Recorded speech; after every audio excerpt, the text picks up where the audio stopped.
Hello, welcome to Podsongs, where we interview inspirational people as inspiration for a new song. Today, my guest is Zak Stein, and my musical collaborator is Al Lover. Hello, Al. Hey, Jack. How you doing, man? I'm doing great, mate. How are you doing? Good. Thanks for having me. Well, thank you for accepting. Yeah, dude, this is cool. Yeah, I'm super excited for this episode. Yeah, man. Yeah, it's me too. I've been thinking about it a lot lately, so I think I'm ready. Yeah, well, I just want to say rather you than me because, I used to just interview the guests myself, and now I have the guest musicians to come on who are experts Yeah. in their field. So because you've picked, I need a dictionary when I feel like I need a dictionary when I'm listening to this guy. Yeah, It's he's wild, man. yeah, Yeah, is it- it's cool. But yeah, it's a lot of information to soak up. yeah. So why him? Well, I've been a fan of like him and this like group of people that there's this other guy, Daniel Schmottenberger. There's another guy, Jim Rutt, and another podcast called Rebel Wisdom that I kind of discovered all them on, which just they're talking a lot about just, what's happening today with like how information is being, you know, just the information landscape, I guess, of Mm, online, like, you know, the political things, like people finding this it's like weird, like breakdown of common truth and like mm, confusion and mhm. existential crisis and all this. They call it. I think it's called like the what do they call it? I can't think of it off the top. I'll think of it in a second. But it's just kind of like conversations about what is breaking down in society and how the internet and information being used to kind of like perpetuate this like breakdown and Mm, like um especially in the states, I'm sure everywhere right now too, just the political thing, everybody feels like it's like the tensions are ratcheting up and everyone's on edge and don't doesn't feel like they can trust people, and it's just like it's just weird, mm, and it seems to be a byproduct of how the internet and social media has kind of ratcheted up certain narratives, people using it, the power dynamics that influence things. And yeah, so it's a lot. And yeah. like, I'm with you. Like when I'm listening, I'm like, dude, what the hell are these dudes talking about? Let me just, cause I got to keep listening. And then, Mm, you start to get like a better understanding of, um, the concepts. So, I spent a lot of hours listening to these guys talk, and, I'm still trying to learn. But for me personally, and this is kind of what I wanted to talk to Zach about, is, he's kind of focuses on education. mhm. He's like philosophy of education, and then like a lot recently about propaganda and like information warfare. Uh, And yeah. and as an artist, for me, artists a lot of times fall into the place of being the conduits for propaganda. I feel like, because as an artist, you're kind of like the ideas are inspiring, or you're kind of like you just like you're wanting to create things, but and everything's coming in as like and it's like, oh wow, this like cool information that I want to utilize and put into my art and stuff. And then, I think a lot of times just political narratives, power dynamics come in, and our artists are, whether they realize it or not, are used to more like promote agendas than actually create art, Mm, which I think art is supposed to transcend, you know, some type of political agenda or something like that, or, an ideological framework, or, so, I mean, yeah, that's just yeah, me personally. So, I mean, the great art does that, in my opinion. yeah. But I see, I don't know. I just wanted to talk to him. It's like, what, as an artist, like, what are good like rules of thumb to kind of be aware of propaganda and, regardless of how you feel politically, I'm not Mhm. really concerned with that as much, but or ideologically about whatever. But it's just like, how do you combat against being like used as a tool of like power? I guess Yeah. you know, Yeah. um, specifically because that's kind of what I think about that a lot. Okay. So that's sort of like the angle for the song then is because he talks about a lot, he's covers a lot of areas. Yeah, he definitely does. Yeah. Yeah. So yeah, I got some kind of specific things that I want to ask Okay. him, and Oh, brilliant. just yeah, just kind of just sit back and enjoy the ride. Yeah. Because when I talk to you, I can understand it. You make sense. But he talks in this very, one of he's educated in Harvard, Yeah, super intellect. He's like the intellectual's intellectual. No, like people, for sure. I get the feeling that people go to him to, because he's not on Twitter or he's not kind of in the mainstream or anything. And then Yeah, they take his ideas and use it as in our language. yeah, Yeah. yeah. I mean, yeah, it's like I was saying, like these guys that are kind of involved in this Conciliums project thing. Yeah. What's that?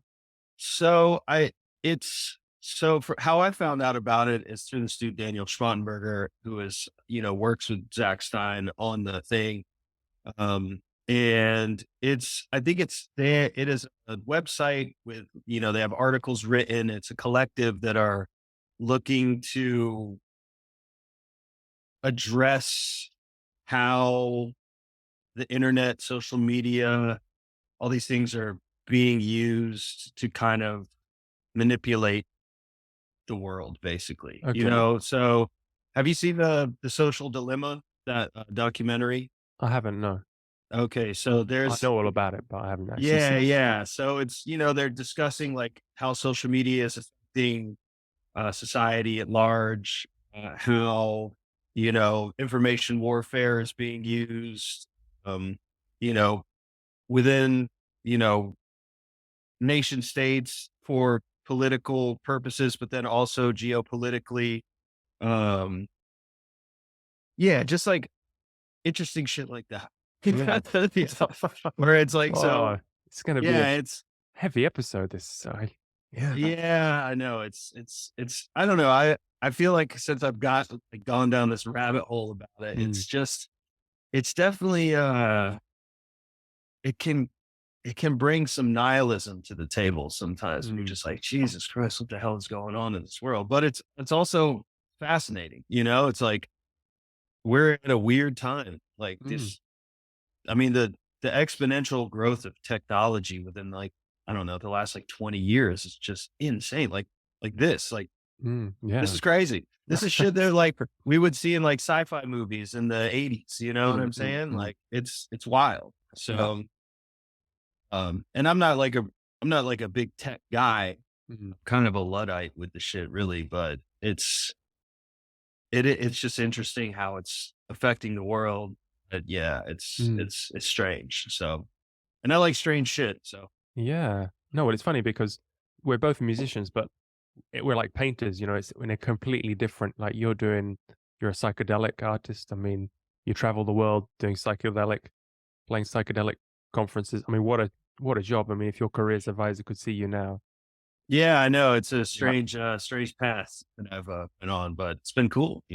Yeah, but you take things, I mean, so I'm lyrics. I'm mostly about the words, so Yeah. I translate it, but your music is instrumental. Hmm. So, but I was reading like about your last LP, Existential Everything, and about the inspiration behind it, and just a quote here: "Cosmic joke came from the observing the rising compounded absurdity in recent years, and seeing structures of normalcy dissolving." I mean, he said, "It's my attempt to view these things as part of a higher order process through a metaphysical lens rather than an ideological one." I mean, that's deep. I mean, I'm writing lyrics, and I can't write something that well about my music. So Oh it's man, like I mean, you've gone yeah. above lyrics. Well, I try to I what I've wanted to do with the instrumental music recently is like uh instruct people to this thing that's just called like intentional listening. It's like Okay. especially with instrumental music, like, I like the idea of naming a song something and like being like, hey, like sit here with this concept for 3 minutes, listening to Okay. a repetitive beat Mhm. and think about what this means, or maybe look it up, or like do something to kind of like sit with a concept, as opposed to, it's kind of like almost lyrics without lyrics, it's like, Mm. how does this affect you? What comes up? Like what inspires you? Does it, what, Mm. with the lyric, it's like, someone sings a lyric that like affects you, especially with like a really good chord change or something. And you get this like deep feeling of like, it hits you in this crazy way. Yeah. And so I'm wondering if there's something that can be relative to that without words being spoken, but there's an idea that's just like generating maybe Mm. more ideas. How that affects the person subjectively, So, Yeah. Well, it just comes to it comes to more like painting, doesn't it? Like when you see some paint, you talk about a painting that's kind of an abstract thing, and actually there's a whole story behind it, and it's a got a deep meaning, and yeah, yeah. yeah, something like underlie, like something underneath the whatever the piece of art is. Mm. Like what's underneath it? Like what is for me, because like, I name all my songs like after, a lot of them are kind of named after like um terms and stuff that I've actually like heard these dudes talk about. I'll be like, oh, Oh, right. that sounds sick, Oh, so you're like, already doing it. I Yeah. mean, yeah, let me just kind of like think about like what does that mean to me, or like, Mm. or concepts that I've heard, I'm big into like, I wouldn't say I'm like super educated in a lot of ways, but I do listen, especially now with like podcasts and, Yeah, yeah, it's new world, man. YouTube. And it's like, I can sit down and like listen to someone talk about, the history of Greek philosophy for half a day, Yeah. Oh, and just be wow. like, oh, wow. All right. I'm not formally studying these things, but I'm interested in Mm. engaging with the philosophical framework of things and then applying that to, music and shit like that. So I don't Yeah. know. Yeah. 'Cause like knowledge stays in books, you can have a book, but I can't get into it. But when you hear people talking something about probably going back to sound, it's a theme we keep coming back to is Yeah. it somehow penetrates into our brain. I mean, like I have to hear you like I really hope in this interview you're gonna ask the questions that I can understand and Yeah. translate the answers after he said it. Yeah, I know, I know. Well, I've listened to a fair amount of this dude's podcast, so I kind of have an understanding of somewhat of his vernacular or whatever, Mm. because there's a lot of terminology It's a lot of terminology, yeah, it's that like you gotta sit with. And academia. yeah, yeah. And like I'm not that guy, Mhm. like, but I feel like I've spent enough time listening to this dude and like a few other people in this world talk about things that I kind of have a grasp of, like, the understanding of the language that they're using a bit. Enough to maybe like at least decode a little bit. Cause yeah, I'll Mm. I'll send podcasts from this like, collective of people to people, and they'll be like, the fuck? It's like, I Yeah. gotta focus on this, dude. It's like Mm. I'm just trying to listen to comedian talk shit or something on a podcast. I don't know. Yeah. All intellectual podcasts should have this preface where you have 2 normal people talking about it. Yeah, To I t gotta get it dumbed down. Yeah, dumb it down, man. Yeah. Yeah. Yeah, well, we'll see. I hope think it'll go well. Mm. And what about the song then? Did you have any ideas about, because I'd like to do a collaboration, if I can do something Yeah, with you, but that'd I be mean, cool. yeah, I mean, you don't need me. I mean, you're doing amazing stuff, but I mean, could there be lyrics in it, or would you want to go instrumental, or would you like a production Um, team to do something, or what? I I don't know. I feel like I have some ideas that I've kind of like fleshed out, not fully into a song, but Sure. I have some things.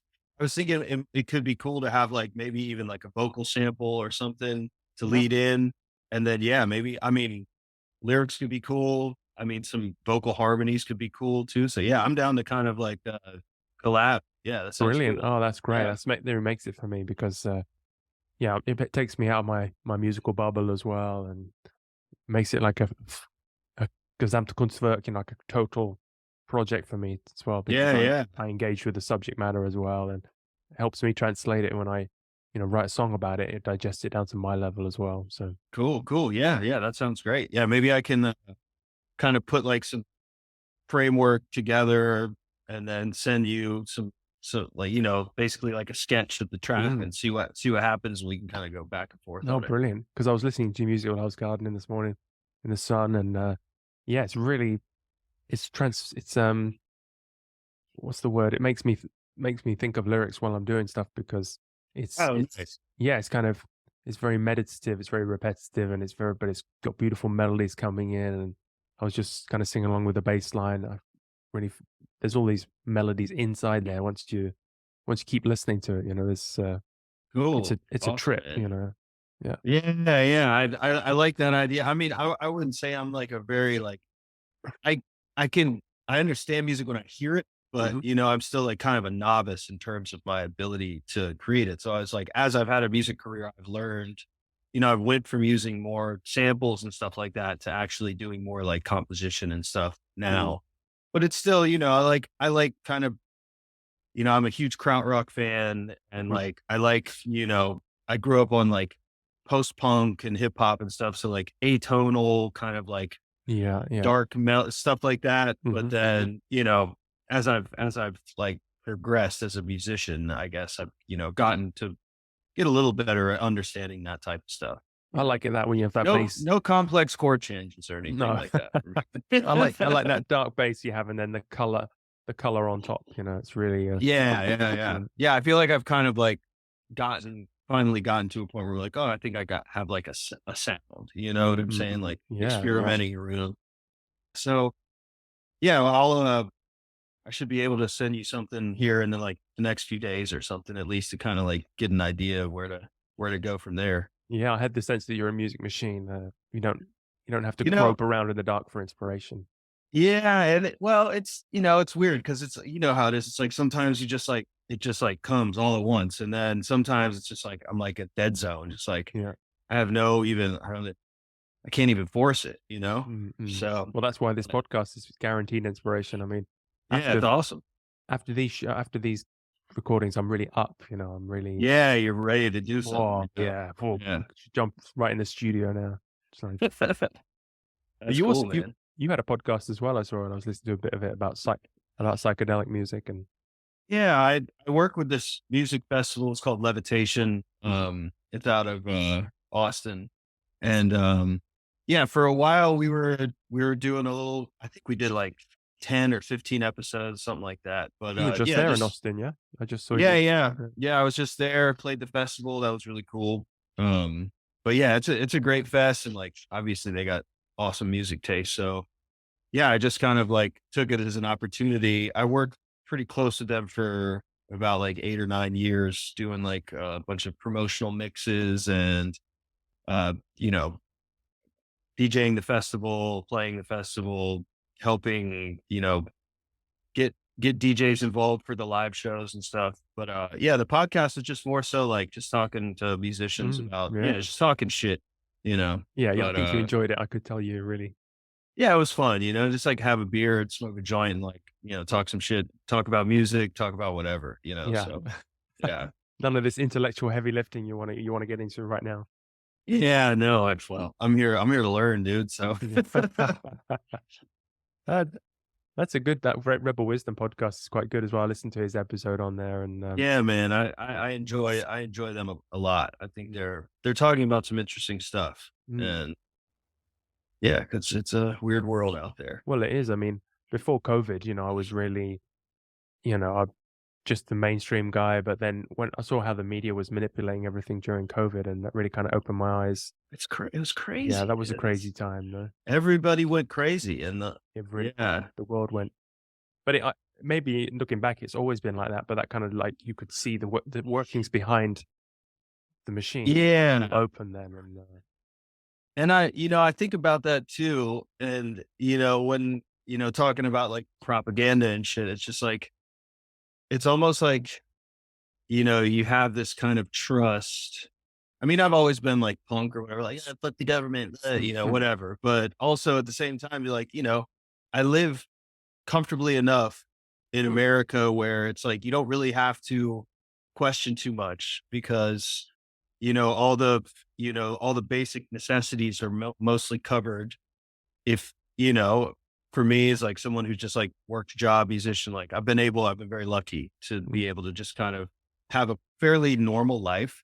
And yeah, when something like that disrupts the normality, and then you see all the manipulation like removed, it's like you're like the trust is just completely like taken away from the yeah, institutions. yeah. And it's just like, man, it's like, how long y'all been doing this for? Yeah, Like, exactly. The same and feeling, man. Yeah. I feel I feel like the same, like I have the same mentality now as I did as a punk ass teenager that was just like, Right, right, yeah. yes, yeah, fuck that, man. Like, you can't tell me what to do, Yeah, like listen yeah. to Rage Against the Machine or something. Mhm. And I'm like, oh wow, these guys had a point. Yeah, it's all true. I thought they were just I know. And it's weird. It's yeah. weird to feel that way. I mean, I'm 41, so it's like Mm. to feel that way now in my life. It's always been there a bit, but it's, you get into the groove of things and you're Mm. just living your life. You're like, I don't have time to worry about this, dude. I gotta like, keep a roof over my head. Yeah, And then yeah, you see something like that happens. And I mean, yeah. And we're all getting older. We're all getting more conservative as we get older, and we yeah, I'm want to not believe. trying to buck the system, No, like it's like, and we want to believe in institutions. We want stability. We want, and that. But then to find out things like, talk about propaganda, like the BBC started this trusted news initiative, and things like that, hmm, and things real control. that just Um, sounds like propaganda. I mean, It's just the 1984, phrasing of that. it's the thought police, and I know, man. and to find out it's It's weird. true, and yeah, it's shocking. Yeah, It is. It yeah, is. And I think too, there is always that balance of like, look, I understand that, you know, keeping a civil society together, yeah, yeah. that's a crazy thing, To tie all but these also, people together. Yeah, yeah, just to kind of have like a, a basic trust to where the economics can work for people, but they yeah, don't, but they kind of do. And like, mm, but it's, if you, like I live in LA, it's, like you go downtown and you see like the poverty and you yeah. hear these That's politicians talking about how much they care about people. And you're just like, do you? I don't know. Like, I hate the cynicism that I have, but also at the same time, it's like, there's two sides of the same coin. And I understand that it's fucking complex, to maintain a civil society, but also at the same time, it's like, power begets power. And once you see where that goes, it's like, oh, God, yeah, people are crazy. mm, Man, mm. I don't know. Yeah, because Yeah. California, I mean, you're supposed to be the cutting edge of everything. You're supposed to be, you have a Yeah. good democratic presence. You mean if they don't get that right there, I mean, Yeah, it's strange. It's strange. yeah, Yeah, it's weird, but it is what it is. So I don't know. mm, okay, Um, yeah, I don't like, it's weird because it's, I do feel like there is this like paradoxical nature to being a human being. Like mhm, there's this kind of interlinked binary thing that just seems weird. It's like, okay, like I get, I get it, but at the same time, it's also just like, what are you guys doing? Like you're professing to give a fuck. It's hard to give a fuck at scale. This is another yeah, thing that, yeah, like, scale, I think, is one of the craziest things that's like affecting the world. It's like how, we evolved to be like in tribes of like 150 people, 200 people. And now we have like a global economy. And it's just like, I don't know. Like, mm. how do you deal with that? It's fucking crazy. But Well, I've heard yeah, a lot of people say, but going local is the solution, and I live in the south of Italy here, and we're a lot more locally reliant, and yeah, yeah, we don't not affected by many of the issues that read about on hear about on other podcasts, and so Oh, yeah. Me and my girl were just in Italy for a wedding, and we stayed in the Amalfi Coast and stayed on this like little farm stay where it's like fourth generation. I'm You opposite know. the Amalfi Coast. I'm like, Oh, really? yeah, I'm across Oh, the road. on the east coast.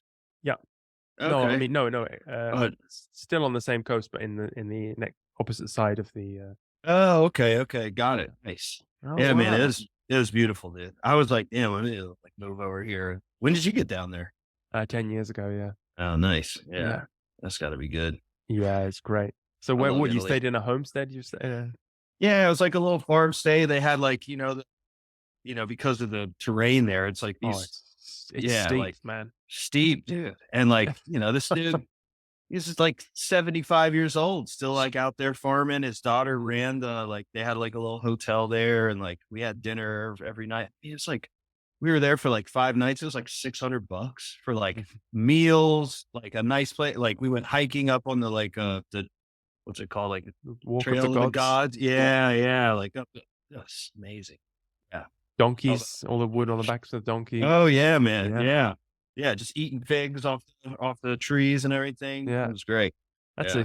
That's a unique place. I mean, it's nothing like over here is like normal, with horizontal. Yeah. Yeah. Yeah. Yeah. Not there, they're vertical. Oh, That's dude, it's insane. yeah, And the ingenuity of farming on those types of sure. building the retaining walls and like Mhm. doing the step thing. It's like and it's been like that for what, hundreds of years? It's like Wow, wild. generations of Yeah. men digging steps into the ground and Yeah. lifting up stones. We would walk we were walking down, we would walk down to the ocean Mhm. and then walk back up. Yeah, it's good for your legs, though. You really, That yeah. shit was crazy. That was like the most exercise I've ever gotten on a vacation, I'll tell you that much, dude. It was awesome. Yeah. We did the Walk of the Gods once, and we got to the end, and they said, "Do you want to take the bus down?" And we said, "No, I think we can walk down." By the end, my calves were sore for a week. Dude, walking down is even worse. Yeah. That's crazy. So it's Yeah, we did that too. We we walked were down walking to, down for an hour. I mean, we're walking down steps. yeah, yeah, Yeah. same, same. Yeah. Yeah. Mm. Had to get some extra limoncello that day, dude. Yeah. But yeah, that was awesome. That's cool, No, man.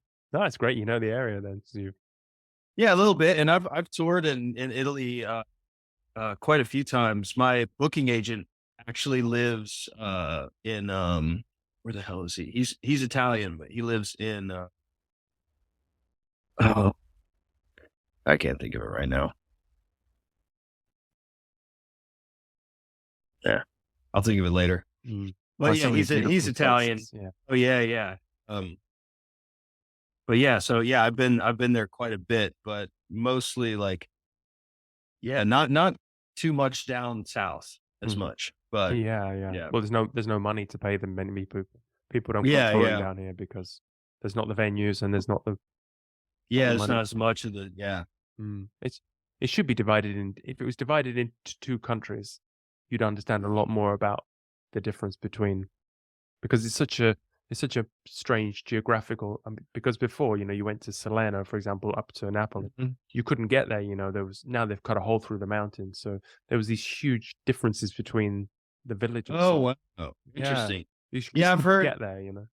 yeah, I've heard that too. I've heard there's like some like the southern people are just like kind of like fuck you guys up north, and the Mm. people up north are like fuck yeah, like Yeah, just they a whole really. different. It's like the northeast and the southeast of like the U.S. or something like Oh that. yeah, it's definitely like Yeah, that. Yeah, just I like guess many just countries. yeah, geographical beef, dude. It's always Mm. something, right? Mm. Well, that's something also Zak Stein talks about, is this how the Mississippi Delta is one geographic area divided into separate man-made. Then the idea of a nation is a crazy Yeah, idea. It's yeah. just been imposed on people, and maybe that's part of the problem too. If we just Well, and I mean, so much too is like based off of geographic aspects, like if you're coastal, I think about like, rural and like why it seems in America, at least, like you have like more rural areas are more conservative, more, metropolitan areas are more liberal. It's like you have a metropolitan area, especially like it's a port city or something, you're going to have an influx of different types of people all around you. So you have to have a politics that like like you can understand how different groups can work together and, all prosper or whatever. If you're in a rural environment where you're completely removed from people that are different from you, you're going to have or you're like more, the religion is like, old time religion is more prevalent or whatever. You got guns because you're hunting, all this stuff. It's like, a more conservative politics might make sense, So it's just like, it's all these like varying degrees of elements that get people to where they're at politically and ideologically and stuff. And almost fair amount of that is almost like out of your hands in like the material world. It's like, well, yeah. So it's like, and that's why, I mean, to me, like I was saying, like this, like balancing, it's like both of these perspectives make sense to me given context, but then when it's like, I don't even know if they, they, they have this combative nature, but I don't know if they need to have that if the correct context is given. Obviously, you go to any extreme, it gets crazy, but there's value, I think, in, this duality of like, conservative versus liberal or whatever. I think they both have certain, values to them and some bullshit too. So it's like, but I don't know. It's weird. It's just weird to see it so like everybody's so combative with it. Yeah. Are you talking about like the Republican, the Democrats, or are you talking about? Well, it's like, Democrat, Republican in America or whatever, but like, for me, like the core values of those are Republican is a more conservative framework and a Democrat is a more like liberal or progressive framework. And those are represented in a Republican and Democrat, but they are like a deeper ideological worldview. And those worldviews seem to be relative to different environments, different histories, and they seem to be like they're used in like they have to have this like combative energy, but I don't know if that's real. So I don't know. Hey, Zach. Guys. Hey, Zach. How's it going? How you doing, man? I'm good. How are you, gentlemen? Good. You finally. Yeah. Nice to meet you too, man. Thank you for doing this. Yeah, Al's been doing a great job of warming us up here. I'm trying. I'm trying to get ready for you, Zach. I'm trying to get ready for me. Oh man. Well, this is really cool. Yeah. It is. I was a musician. That's the first thing I ever did seriously. Most people don't know that, but sick. I went to college with the intention of just dropping out and being a musician. Obviously, something else happened. Yeah. Which instrument? I was a bass player. I was a bass player since 8th grade, and then all the way through. Eventually, doing kind of jazz fusion stuff. I was very inspired by Shakti, which is John McLaughlin, where he takes Indian classical music and kind of is in a Western instrument. So I was doing that with Nice. Yeah, it was pretty awesome. I love that, man. Yeah, I got a few of his records, dude. John McLaughlin's the man, dude. He really is. Yeah. Usually orchestra, and then Shakti, where he's working with world-class Indian classical musicians. Yeah, it's remarkable. I'm already out of my depth. We're talking about music and I've lost it. I'm just writing things down to research. Forget lyrics. John. Oh, that's cool, man. Yeah, Miles Davis. Okay, him I know. Yeah. Yeah. Miles Davis from like 67, 68 on. Oh yeah, man. Is insane. In a Silent Way, Bitches. All of that stuff I was obsessed with that. That's what kind of music. And then I found Ken Wilber. And then it was like, oh yeah. Well, that's like jazz philosophy right there. And I started thinking about philosophical problems when I was practicing and performing, basically. So I was like, there's something my mind is wanting to do something else. So I started to do that. Or then one thing led to another. That's really cool, man. That's funny. We were actually just talking about that, and I kind of have a similar relationship with music, like making music. It's like the philosophy is like interwoven with the music. I don't know, to me. So But this is how true music is. I mean, there's lots of ways to go with that. yeah, Indian classical music in particular is a sacred, it's a religious thing. yeah, The yeah. to the extent that the interval between different notes represent different things spiritually. So when you're making it, you move improvisation to hit the octave, Yeah. with signaling basically transcendence in the system, which is fascinating. And then there's all the commentaries by people like Nietzsche and others who just point at how close music and philosophy are. Yeah. What was it? Is it even like the Western scale based off like the mathematics of like Pythagoras or something like that? Like Actually, the tunings or something? Is that? uh, so this is another thing that I actually kind of really got into, which is that the actual physics of sound, as discovered first by people like Pythagoras, where you have different lengths of string, Yeah. and when harmony emerges. And so that basic physics of sound is what you would find in like sitar, for example, and most non-Western, pre-modern musical instruments. The well-tempered Western scale actually moved us out of that Oh, okay. different universe where you could Interesting. play Yeah. you could play in multiple keys on one instrument. And therefore, one of the things I was doing on my bass, because it was fretless, was hitting microtones, which are Oh, yeah. technically illegal. Yeah. In the well-tempered scale, they don't exist on the piano, for example. Yeah. But they exist between the notes on a normal fretted instrument. I can play them. So John McLaughlin altered his guitar in order to be able to hit the microtones necessary to actually play in. And then there were some people messing around with it's called just intonation, which is you take a piano or you take a guitar and you alter the tuning, ostensibly making it like a sitar, which can only play in one key. You can only One key. Yeah. Wow. There's a group called the Forever Bad Blues Band, which is a group that all the instruments are just intonation. And when you do that, and I've toyed with that, my own bass, when you hit harmonics and other things, there's a resonance with the actual physical architecture of the place you're in, which is different than you'd find in certain forms of Western classical music. So it's Wow. That's crazy. sick. It is sick. So the music of this is still accessible, but not in a lot of Western musical. Yeah.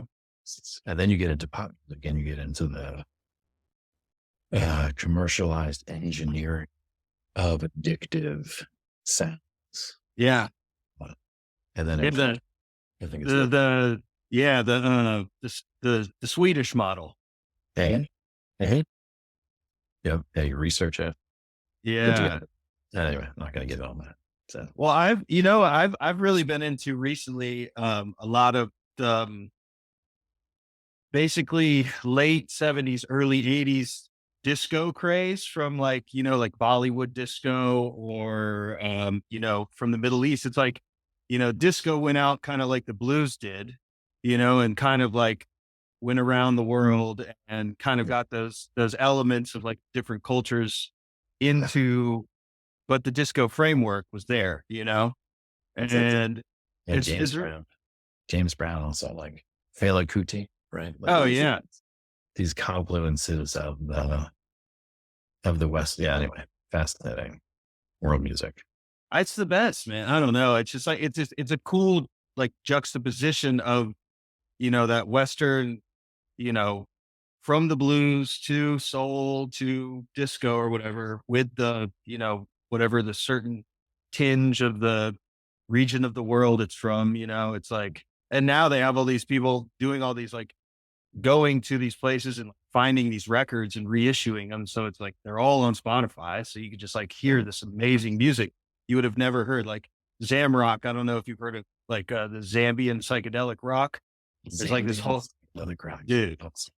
It's amazing. Yeah. It's there's so much out there. It's so crazy. So I love all that stuff. Me too. Me too. Well, that's awesome to hear you're a musician as well, man. I didn't know that. That's cool. Yeah, it's a big part of my life. I mean, it kind of still is, but not Yeah. to do that as I did. But for about a decade, it was kind of the main thing that I'm doing. That's what's up. Hell yeah. Well, cool, man. We're off to a good start. Yeah, we just kind of jumped in. I'm not sure if there was Could just keep talking about music. Yeah. I know. Yeah. Well, good. Then we'll talk about reggae. We talk about reggae and oh, dude, That is Rocksteady is my favorite type of music. I mean, Trojan Records is like, you can't mess with that, dude. Yeah. I love reggae. Yeah, me too. It's other world music. And it happens to be coupled to a new religion, which is kind of interesting too. Yeah. Makes it like, Yeah. With the Rastafari. with Rastafarianism coupled to this pop music thing. And it is an emergent religious tradition, which is stereotyped badly. But if you take it seriously, it's actually kind of fascinating, especially given its rapid worldwide spread on the back. Oh, yeah. Back of pop music. So you have like a pop music craze spreading religion. You have Christian rock in the United States, which does something similar, but Christianity already existed. And Rastafarianism is a little bit like it's basically a Christian offshoot. Yeah. It's a Christian sect. Yeah. Kind of. It is, but it's novel. So that's kind of interesting. This notion of the sacred and music. And can you work with forms of popular music to infuse new religiosity? That's like reggae shows the answer yes. Like there's many. And now we make a song about your ideas. This is like life imitating art, imitating life. Yeah, we've gone out of the postmodern into something hyper perspective, right? Yeah. No, that's Yes, cool, these man. are a possibility. This is, of course, why pop music was colonized, both by finance and by propagandists, because it's one of those places where you can tinker with the basic tooling of our relationship to the sacred and to each other. Yeah. Working at the level of music, so reclaiming the powers of music is part of getting out of the civilization of collapse thing. Well, this is kind of exactly what I was curious to talk to you about. Cause, you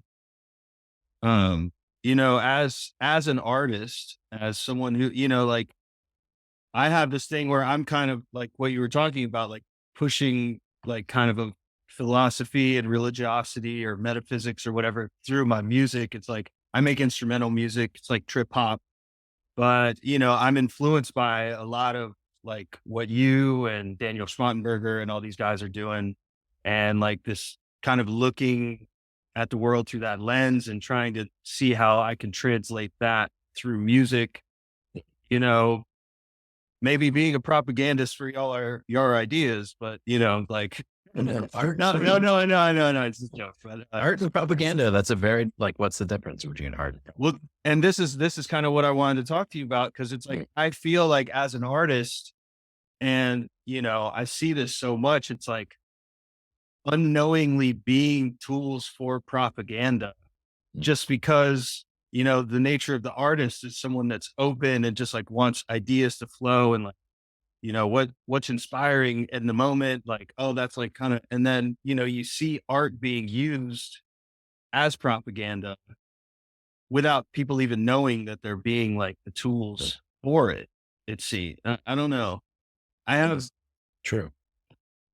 True. This is in one of the Consilience papers that I participated in writing. We talked about vertical versus horizontal. yeah. Whereas vertical propaganda is what we classically think of as propaganda. It's kind of top down from an intelligence agency through something like the New York Times, and it just hits you in the face again and again and again, like by design. Yeah. Horizontal propaganda is when, and this is more common now, especially digital computational propaganda, it's the creation of contagious memes that you end up repropagating because it's useful basically for getting attention on social media. Yeah. Unless you have a platform and it chooses for not get canceled. So you start to have to basically propagate certain memes, and then you're doing horizontal propaganda, which is peer-to-peer self-propagandizing. And that's the best way to reinforce your own beliefs, is to basically think that you're educating people about them. So the thought-terminating cliche is the classic example of that. But even during, if you rewind, our intelligence agencies were already definitely in the 60s and 70s doing horizontal propaganda. There's a couple of very good books where clear that a lot of the protests in the 60s, including drugs and Timothy Leary and Jackson Pollock and other things were not knowingly, they were unwitting agents, but they were supported by intelligence, because the goal was actually to very clearly contrast United States culture with the Soviet Union. Yeah, like to show how free and open the society was. Like, hey, look at what these people are doing. Exactly. Yeah, like was it like the blue jeans and rock and roll, like into Russia or whatever? Exactly. Yeah, that's good. That's Knew that. so, yeah, Jimi Hendrix playing Star Spangled Banner at Woodstock. Yeah. Jimi Hendrix was definitely a free spirit, and it was inspiring. It was truly inspiring.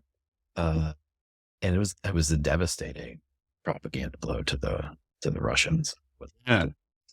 And then we leak that into the Soviet Union. We leak the Beatles into the Soviet Union in order to undermine their propaganda masquerading as art, which was of a different quality, quite striking. Like, they did high culture. They did ballet and symphonies and Tarkovsky and other things that were juxtaposed to what we were doing, but couldn't really. It was really the material abundance that allowed for something like stuff. The highways that allowed people to get there, the electricity that was readily available, and other things. That's kind of what supermarkets also did in the Soviet Union. So it was like a long digression, but it was off of that point of horizontal propaganda. And so now on social media, it's hard actually to use the language in a way where the language hasn't already been loaded as a weapon. And that's what it means to do horizontal propaganda. Propaganda always involves othering, and it always involves in-group, out-group, moral superiority, often scapegoat dynamics on enemies. So to be doing horizontal propaganda is to be kind of like made an unwitting agent in an information.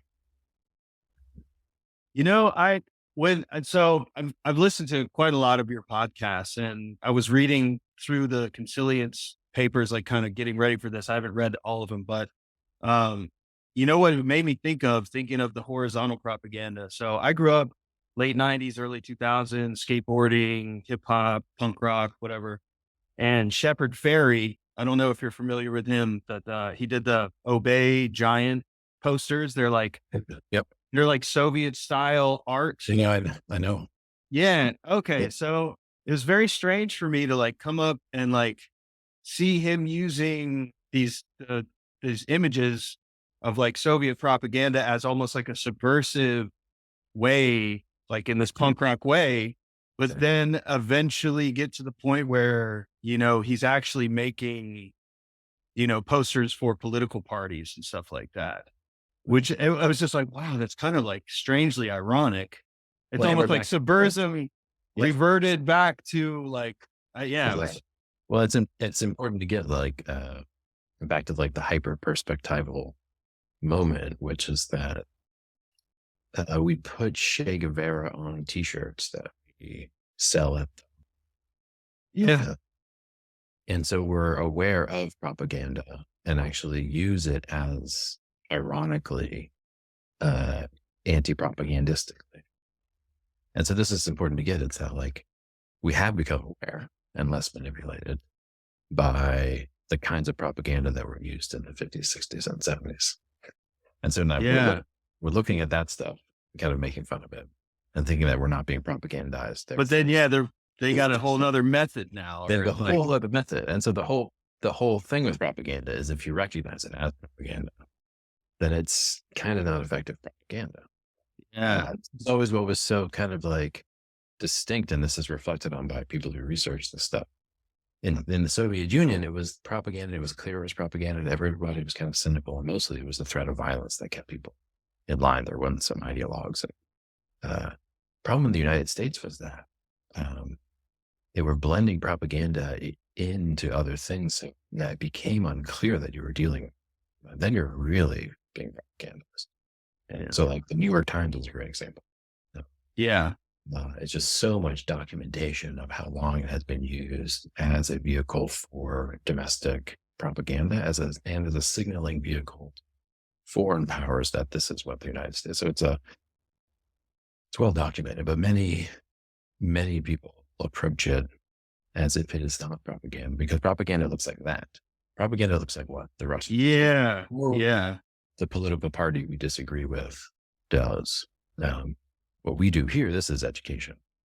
Yeah, that's wild. Like, I was just watching something, and it was a Vice News thing, and they were talking about propaganda. Yeah. But while they were talking about propaganda, you could see like the graphic designs that they were using was obviously signaling to, like, it was propaganda. It was so weird because they were discussing it, but then the subliminal imagery was pointing to the perspective or narrative that they're trying to, like, shit on or whatever. And it was just like, man, that's wild. And Crazy. and it's because they're good at video production, Yeah. right? Like the main thing I was making were the blending of propaganda into other things is mostly the blending of propaganda into advertising. Yeah. Didn't have to worry about stuff. There's one Yeah. there's one big advertisement, and it's for socialism. For the United States, all the weapons, like literally scientifically researched weapons of psychological manipulation, wedded to this massively exploding advertisement industry, which made it so that we became very used to being exposed to manipulative communication through advertising, and then became really good at it ourselves. Yeah. The younger you are, the more habituated you are in digital environments, the more you have already onboarded many of the tools of psychological warfare in your speech and mimetic output. So at Vice, they're not probably trying to make propaganda. They think they're making educational videos, possibly, if I'm giving them the benefit of the doubt. Yeah. The tools they have are actually the tools that propagandists gave them to capture people's attention, to make an impression or an idea stick without ever actually saying it explicitly, Yeah. to overwhelm with the speed of information presentation, and to leave things unsaid. So there's a bunch of things that are just part and parcel of like being good at video editing or Yeah. or movie production, which are the seeping of advertising manipulative communication strategies into what should be educational or artistic production, basically. Interesting. So, Yep. oh, sorry. Go ahead. Go ahead. Well, no, and it's a problem. Like it's the peak advertising psychological dysfunction. Yeah. It's like everyone is, like, on TikTok editing things in a certain way to be more effective with the technology that is a byproduct of the influences of advertising techniques to kind of to push forward certain narratives or whatever. Yeah, well, and TikTok's a particularly bad. Yeah, I've case. heard. Well, Yeah, I've heard you so- guys talk about it. Yeah, I mean, it is itself kind of obviously a very sophisticated psychological weapon delivered to us by the Chinese Communist Party. I know. I've Seems The like irony is wild. that they're importing it back to us, is sending it back. Well, I down the mean, way. it sounds like a conspiracy theory, but it's very clear of him. So on TikTok, it is adjusting to advertising, but it's also adjusting to the form that TikTok itself provides. So there's a whole bunch to that one. It's the phenol of social media. Yeah. Of its addictiveness and its destructiveness. And you don't even need to get into like mimetic and philosophical things. It's even at the level of sensory stimulation. Yeah. just at the rapidity of the cutting and the amount of informational bits per minute long video and the amount of minute long videos that are watched in a session, you're looking at a thing that's very disruptive to just the attentional system. Full stop. And that's the main thing you want to do if you want to brainwash. If I want to brainwash someone, the main thing to do is fundamentally dysregulate their attentional system. So there's a longer conversation about that. So, and most of the social media platforms do that. They create a thing where you're moving more rapid. Yeah, the infinite scroll kind of Exactly like that. The infinite scroll is like a dream-like, almost a hypnagogic state, which is a vulnerable and suggestive state, which results from having your attentional system dysregulated. So at a very basic level, the thing is replicating the conditions that enable undue influence, which is the Sicilian's papers, which is a technical legal term that basically says like, hey, you were put in a position where you can't really be held responsible for what you think and do. Like you've been so indoctrinated, for example, into a cult, or so traumatized by your pimp or whatever, that you're actually acting and thinking in ways that we can't really hold you responsible for. We have to kind of like deprogram you and then get you to realize that you've been under undue influence. Someone else's ideas have been running your show. So you can create environments where you do that. And this has been researched extensively. And if you look at the research on those environments, like during the Korean War, the re-education camps that the communists set, that's a great example. Other situations of kidnapping and duress. So the world structurally, here's what you do. like a Stockholm syndrome kind of thing, or Stockholm syndrome is a great example. Patty Hearst is the classic example. Patty Hearst, the young daughter of a very wealthy, I think, newspaper baron, gets kidnapped by radical leftists who kind of lock her in a closet and don't feed her, and, et cetera. You can imagine. But she emerges having fallen in love with one of them and deeply committed to their belief system, and then starts robbing banks with them and just going full out under their ideology. While eventually gets arrested, put in jail for a long time. Eventually in the 90s, Clinton pardons her under this argument of undue influence. That basically is like, you had no choice but to, if you wanted to survive, adapt to your environment in that way. So it's like a cult kind of dynamic kind of. Yeah, this is where you see it. This is where you see it quite a lot. And that's some places it's been researched. But again, the first person to do it was Robert J. Lifton, who's a remarkable psychologist he studied this phenomenon in the Korean re-education camps. Okay. Study of totalitarian indoctrination techniques. He also interviewed survivors of Hiroshima. Just full stop on that sentence. You survived Hiroshima. That's wild. It's completely wild. He's a remarkable psychologist. So that's where he did a lot of this work and interviewed soldiers who came home after having been brainwashed. And so it is possible. And many of the prior propagandists who were working with leaflets and the radio and the television, they couldn't actually put you in a position with those media to be under condition or undue influence. So it's that effective.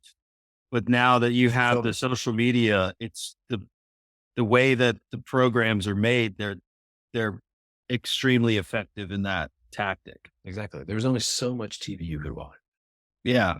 Like, dude, it's crazy. Like big fan of like all you guys, like Concilius Project oriented people, watch The Social Dilemma, like try to get away from Instagram, which is like the main one, kind of away from Instagram. But now I find myself scrolling on YouTube because it's like, I listen to a lot of podcasts and stuff through YouTube, but I'll just scroll through the little pictures. And that's a user interface. And I'm just sitting there like annoyed at myself, like, dude, go to bed. And I'm just like, Jesus Christ, dude, it's so crazy. So YouTube's a bad one.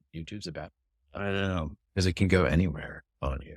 And the algorithm is pretty sophisticated in terms of knowing the kind of stuff. And then it induces the infinite scroll by the way it's designed.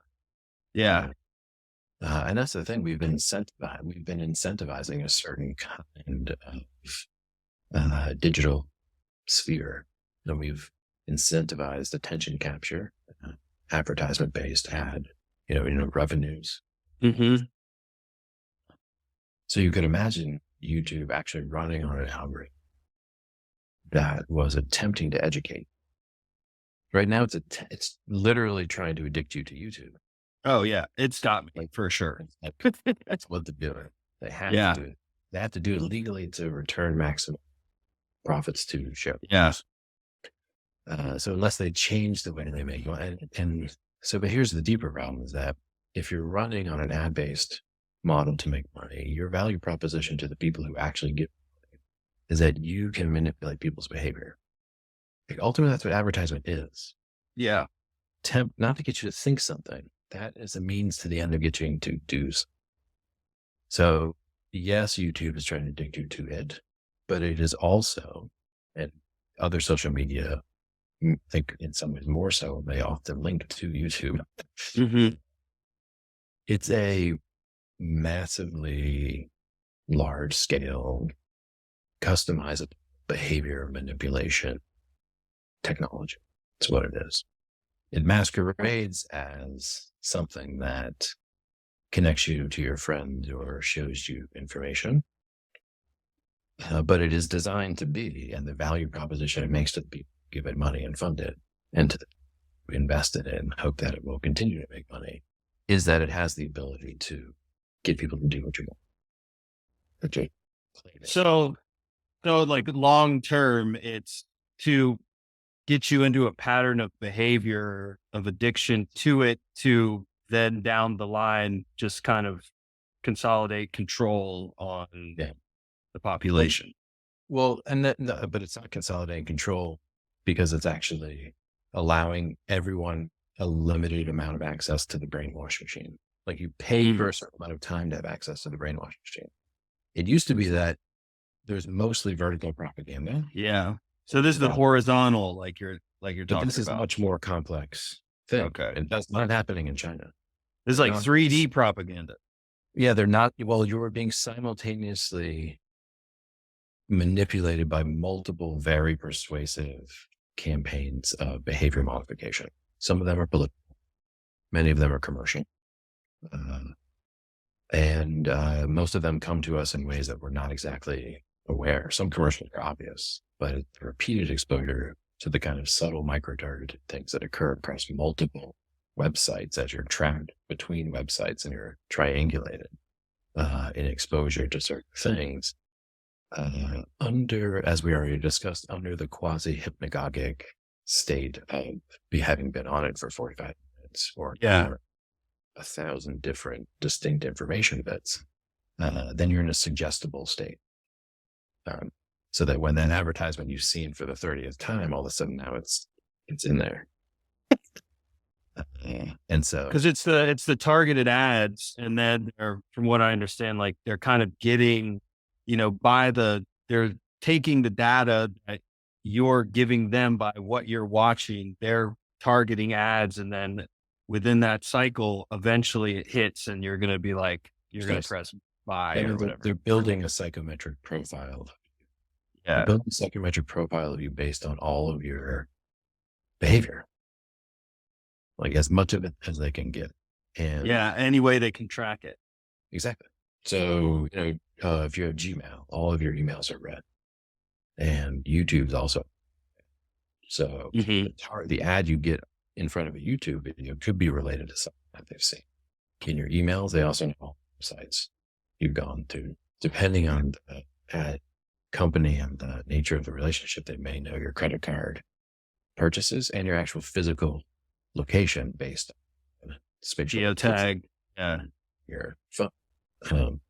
And then this question of how many open mics are there around your house. Some people put them there on purpose. Alexa. Exactly. So So the kind of like ambition of a totalized surveillance-based human manipulation architecture is explicitly the ambition of, let's say, someone like Alex Penman, who wrote the book Social Physics, who runs the MIT Media Lab, and many of his doctoral students went on to be very influential in these companies that we're discussing. Damn, I never heard it. Who's this person? Alex Penman, he wrote a book called Social Physics. Okay. This is some work I'm doing with Mark Gaffney and Ken Wilber at the Center for Philosophy and Religion, looking at the structure of the emerging techno and the utopianism of just that structure I described, of a kind of omniscient, kind of like total behavior modification system, which is interestingly what B.F. Skinner thought a utopia should look like in his book Walden, to B.F. Skinner being the founder of behaviorism. Very, very most important psychologist, and you should take Skinner seriously. Yeah.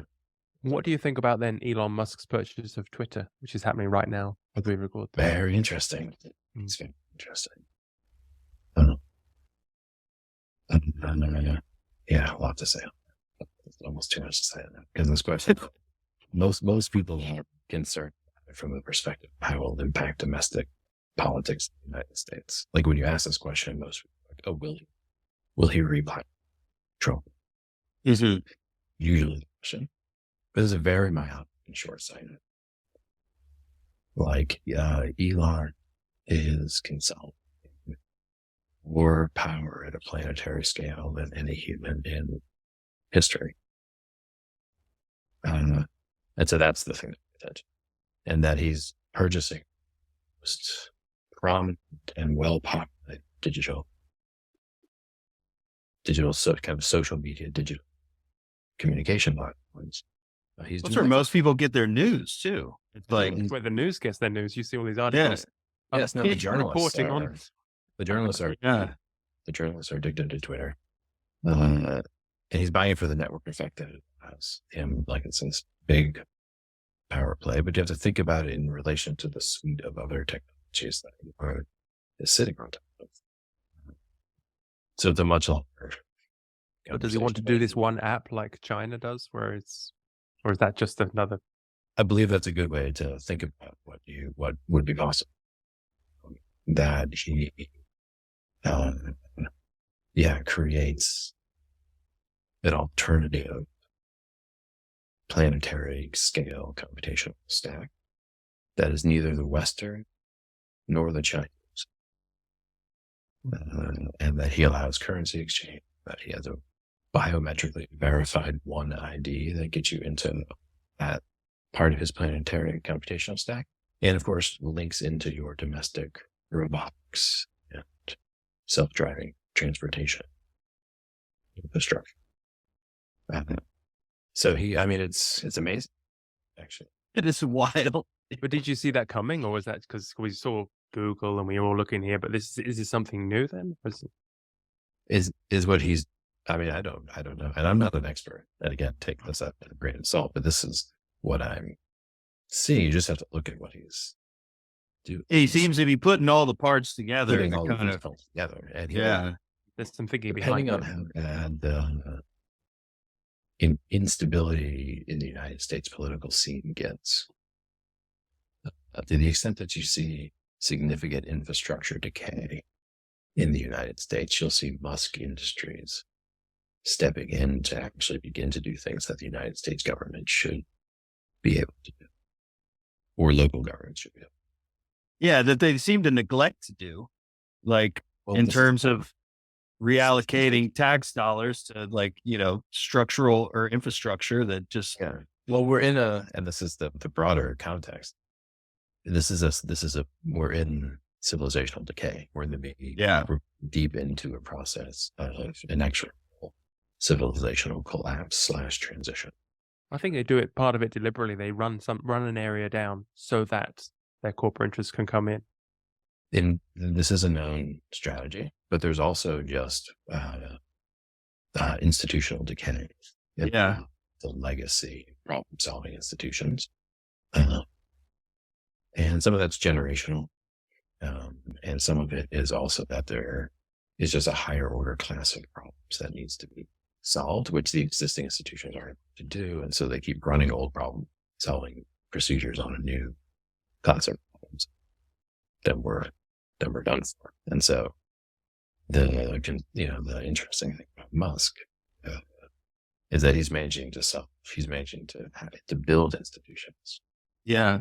very complex, well-functioning, large scale, like military-sized installations and bureaucracies that seem to be more efficient. Our legacy, NASA, for example. Yeah. It seems to me like I feel like there's like inevitable problem with scale. Like when you scale to a certain degree, you start to get like diminishing returns in like other areas where it's just like, like maybe, I don't know, the focus of like America's growth as a global power was inevitably linked to them neglecting to focus back into, things like infrastructure and education and all these things that kind of led into a societal decay, or I don't know. I mean, it's just an idea. I don't have any facts to back that. Well, no, I mean, it's that the height of American civilization, we were investing a lot in our own internal infrastructure. I think of it like climaxing around 1972 and 1978 sometime. That crusty. And then things started getting weird, and tax codes changed, right? In 1972, we took the dollar as gold. We started to incorporate to attract debt in a much more profound way. And a whole bunch of other things occurred in the realms of financialization of the basic institutions and just-in-time delivery, global supply chains. And so, there was a shift, I guess, where many of the most profitable American companies were no longer located in America.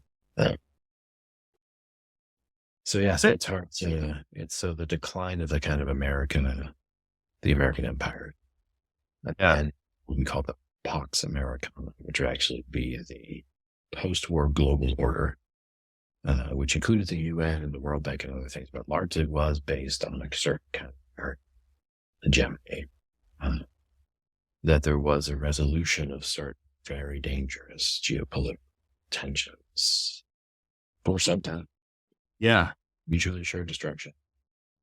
The overwhelming military dominance of the States and its economic dominance and a few other things made it so we had a kind of a bipolar and unipolar. This is over. It's been over. Yeah. For a couple of decades. So that we're entering a very radically multipolar geopolitical situation. And the very things, the very institutions that had stabilized the prior global order are now in a situation where they're actually destabilized.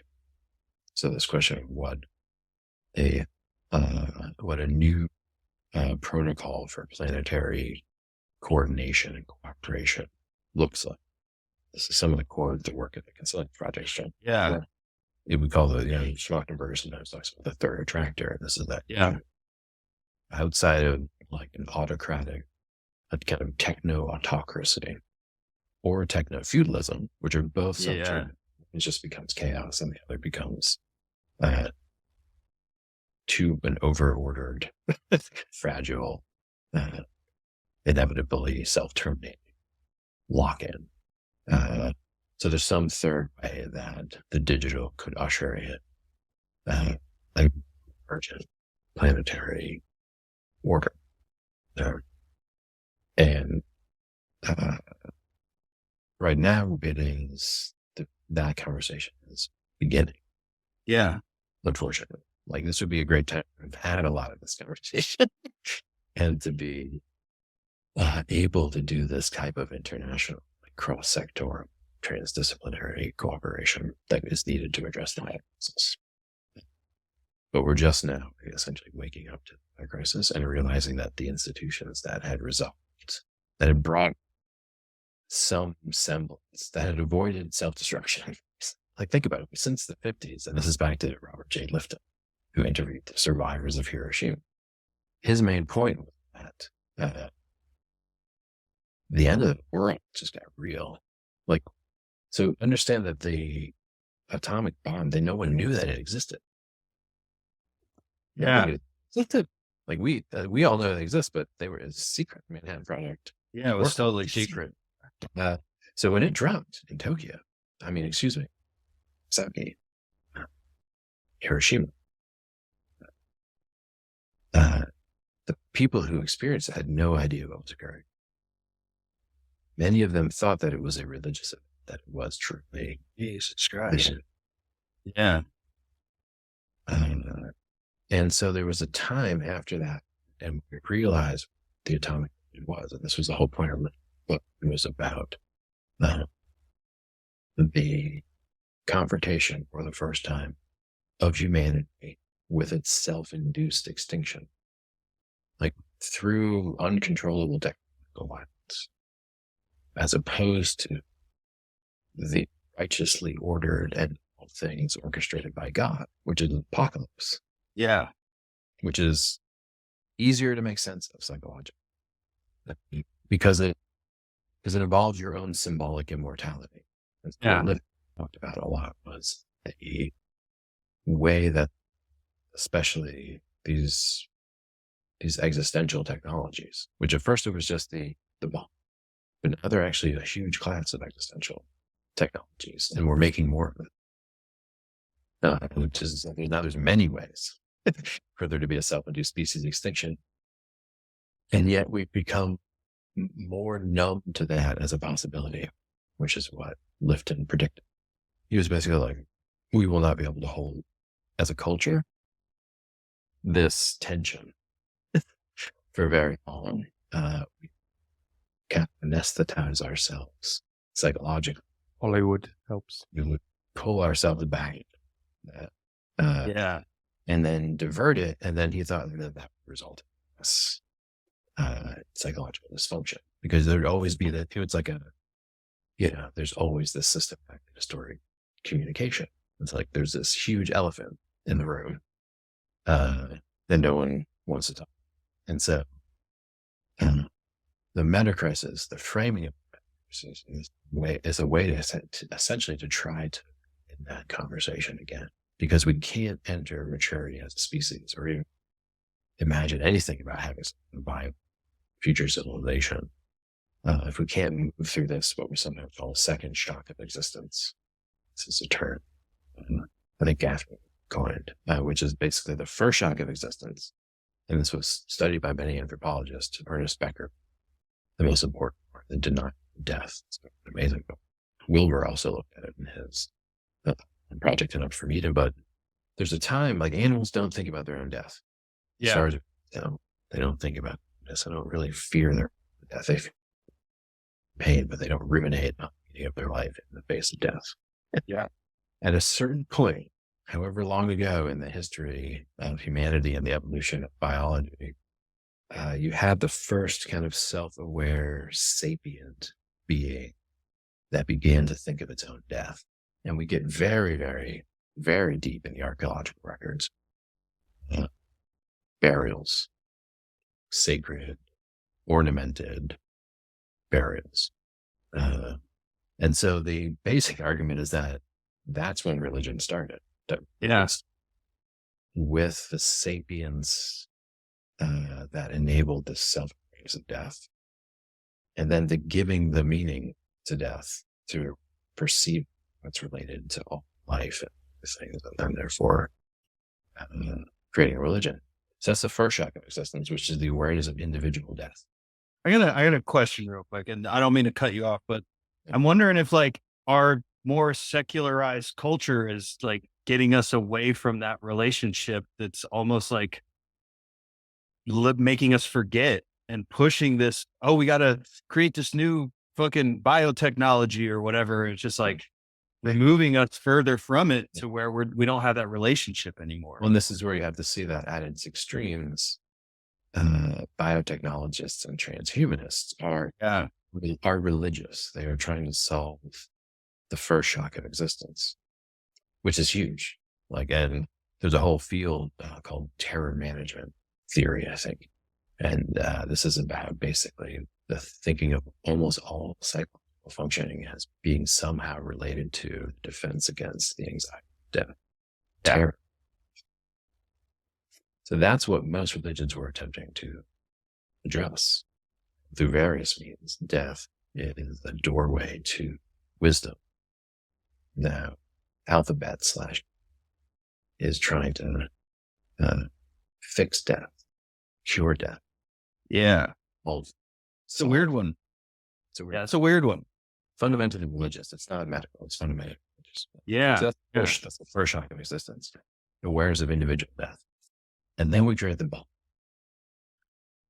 And then we get the second shock of existence, which is the awareness of the death of, right? Which we used to factor as apocalypse, but again, that's not the death of all humanity. That's God coming down and sort, right? The end of all existence. The end of humanity is that we drop enough atomic bombs that what we know the human species is going, did it by accident. Some dude fell asleep and his head hit the button and the thing launched.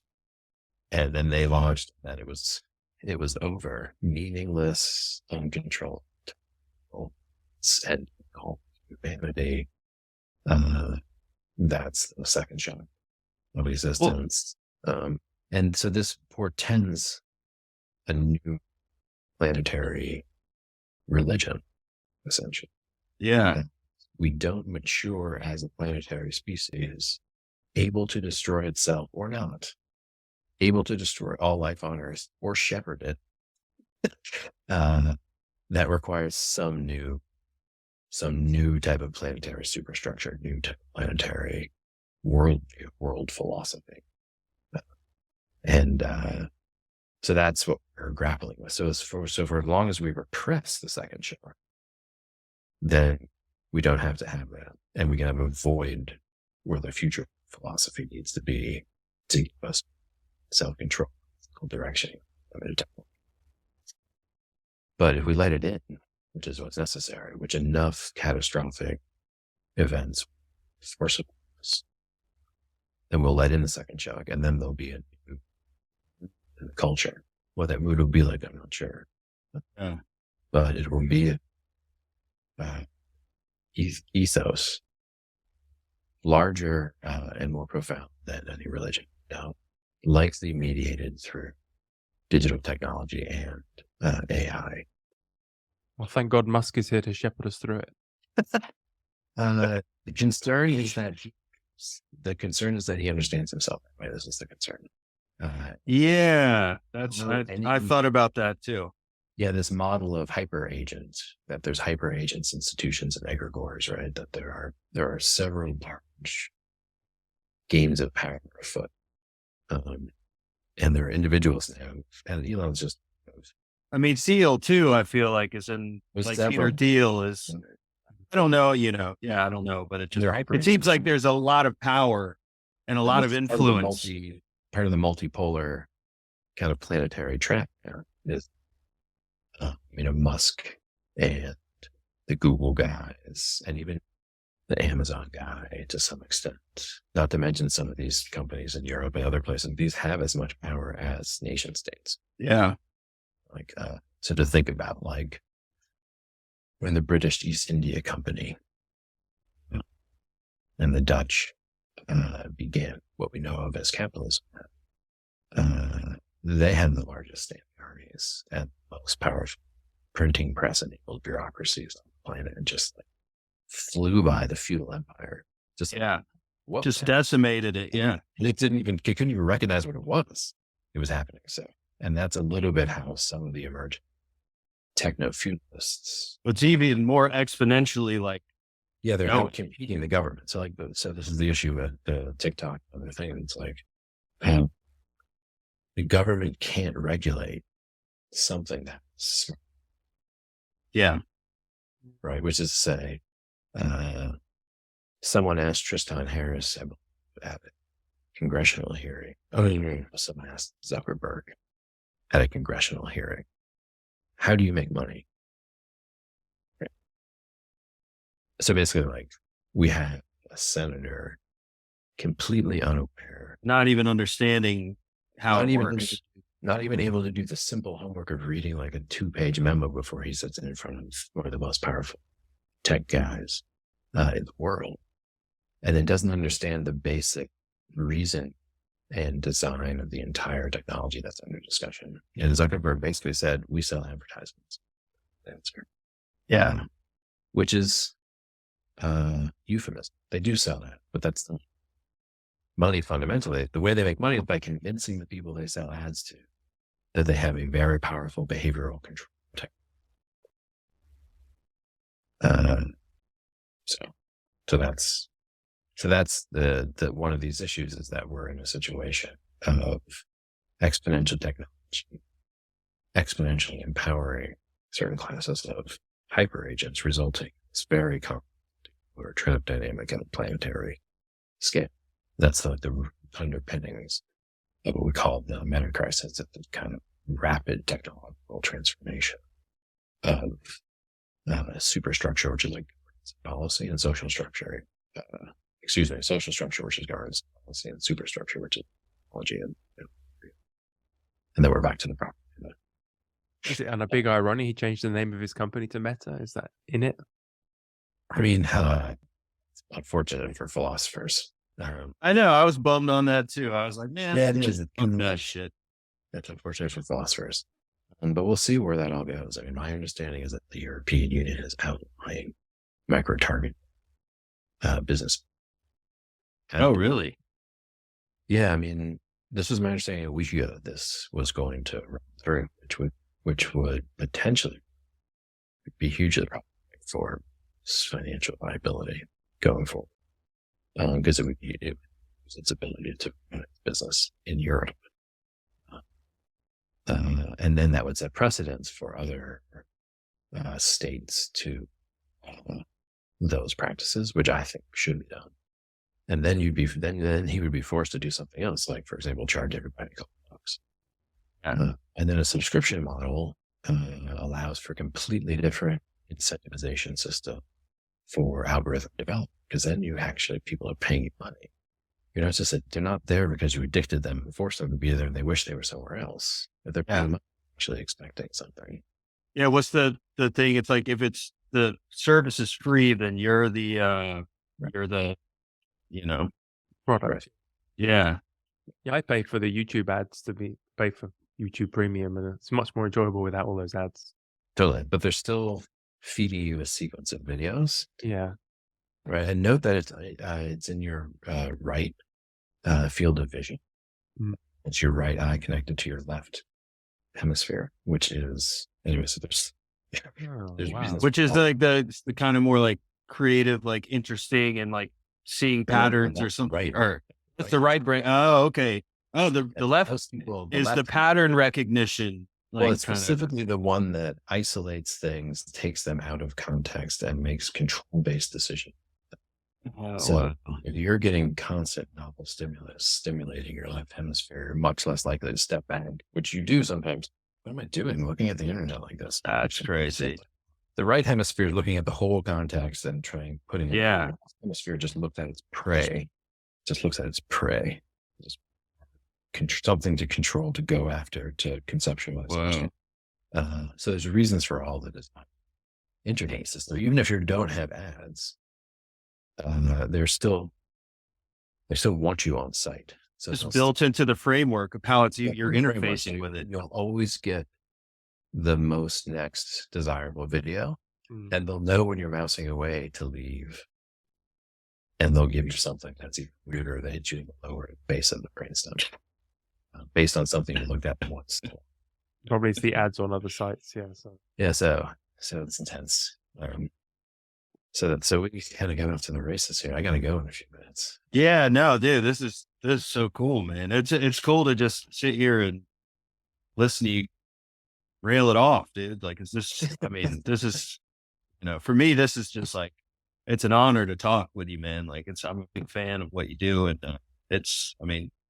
you guys with the Consilience Project and stuff. And, I found out about you through like Jim Rutt and Daniel Schwantenberger, and like through the Rebel Wisdom podcast and stuff like that. So it's like, I've been just like really trying to, get as much information from that group as I can to understand this, because this shit is crazy right now. And like, I'm trying to pass it off to the homies, but people are like, what the fuck is I'm like, I swear, you just gotta get in like at least like 10 hours with these guys and you'll start to get an understanding, but it's worth it. Please listen.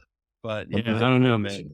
I appreciate it. And it's humbling to have the conversation, and we need artists, man. Like the antidote to propaganda is actually not, and it's not concepts and memes. It's actually art, and it's it's recapturing the attentional system, and like healing the attentional system through art. Yeah, I mean that's what I'm trying to do. So hopefully, but you guys really inspired me in my art, and it's really cool to talk with you, man. Yeah. Blessings on you guys. Man. So cheers, dude. Keep me posted up. And where it goes, I'd be happy to jump back on another conversation. Yeah, man. I'd love to talk to you again in the future if you're free, and just keep learning. Cool. All right, gentlemen. Bye, Thank Zach. you. Cool, man. Thank you so much, dude. Later. Wow. Man. Wow. Whew. That was a ride. Yeah. You got your notes? Oh, You got a novel? I got a note. I mean, I've got an album here. Yeah. I mean, it's good. He kind of stayed on one area. I mean, he covers a lot of other things, so it's good. Yeah. I think it's good that we had an episode on one thing of this propaganda, because, yeah, he's such a deep pool. Now we could have gone on to many other topics, but then we just skimmed the surface. So it's good. It's good we went deep.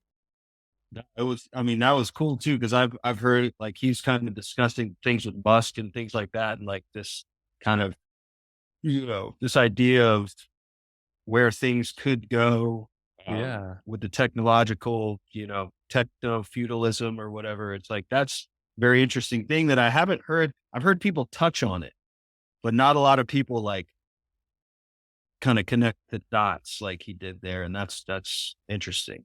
Well, he's a student of history. He's a student of history, isn't he? So he knows. Yeah. I mean, an East India Company and things like that. Obviously, it's a completely different war terrain now. We're online and everything, but it's the same principles of power at play, I'm sure. And you can see history repeats itself, or history rhymes, as they say. Yeah. No, that was wild. That was cool. Okay, well, thanks for setting that up, man. That's like, for me, that's like real special, so I really appreciate it. My pleasure. Well, it's going to be, I really hope it's a great song. So. Yeah. I know I'm now, like you were saying, I'm like stoked. I'm like, let's get on it. I mean, art is the antidote. He bigged us up there. Hell yeah. Yeah. All right, cool. All right. I got some concepts going now too. So, all right, man. Yeah. Get cooking. This is cool, man. Yeah. I mean, I might get on it today. Shit. All right. Do it. While the stove's hot. All right. Cool. And well, did you want to go over anything else, or no? How do you guys? Yeah, send me some ideas, and then if I can put something on top of your, then I will do. Cool. Sweet. Love to hear what you come up with. Yeah, sweet. Well, I'll get something to you in the week, and we'll go from there. All right. Awesome, man. Well, okay, Jack, thank you so much, man. My pleasure. You did a great job. You really, really. Thank you, man. It wasn't. I was worried it was going to be some super intellectual, but I was really hooked there. I really enjoyed it. Dude, I was hanging on this every word. I was like, damn, he's got to go. Shit, I got 3 more hours. Oh no, well, I'm glad. I really need the bathroom, so really. Yeah, it's perfect timing. Awesome, all right, man. mate. Cool. Well, I'll be in touch with you soon. Okay, buddy. All right, dude. Thank you. Bye, all. Take care. All right. Bye-bye. Bye.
Sunrise.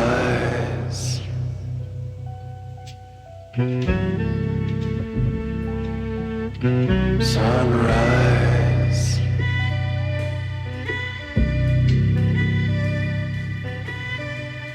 Sunrise.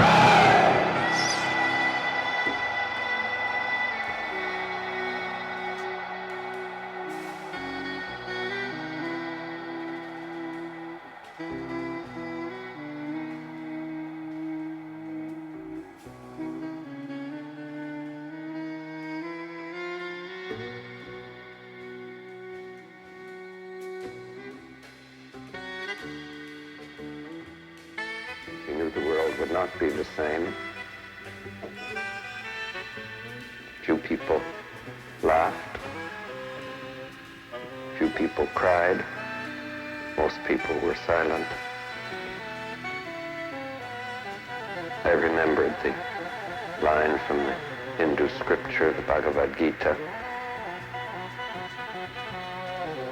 Vishnu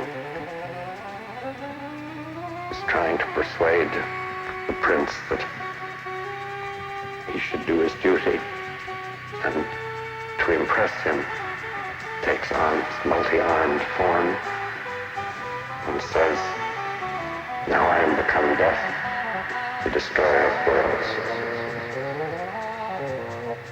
I suppose we all thought that one way or another.